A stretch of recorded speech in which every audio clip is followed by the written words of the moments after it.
ప్రదాయిని సుప్పిని సుఖపూసని. ఇగో గీ శుద్ధపూస చూడుర్రి, ఉగాది పచ్చడి చేసుకుంటా ఫోటోలకు ఎట్లా ఫోజులు ఇస్తుండో. కలుపు కలుపు అన్ని కమ్మగా కలుపుకొని ఒక్కడివే కడుపు నిండా తాగు. ఉత్త రోజులలో ఎవరిని కలవవు. కనీసం గీ పండుగ రోజైనా ఎవరినైనా పిలిచి ఒక్క గిలాస్ అయినా ఉగాది పచ్చడి పోసినవా? మీరేంటో మీ విధానాలేంటో ఇప్పటికి నాకు అర్థం అవరో బాబు.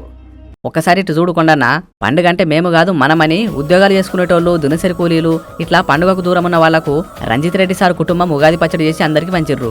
కుటుంబాలకు దూరం ఉన్న వీళ్లకు ఒక కుటుంబమే రోడ్డు మీదకి వచ్చి ఉగాది పచ్చడి అందించడం ప్రజలకు అంతులేని ఆనందాన్ని ఇచ్చింది. నిజంగా ఇదే కదా ప్రజల పట్ల నిజమైన ప్రేమంటే. నువ్వెప్పుడు ప్రజల వద్దకు కేవలం ఓట్ల కోసమే పోతీవి కదా సారు, నీకేం తెలుసు వాళ్ళ బాధలు ప్రేమలు.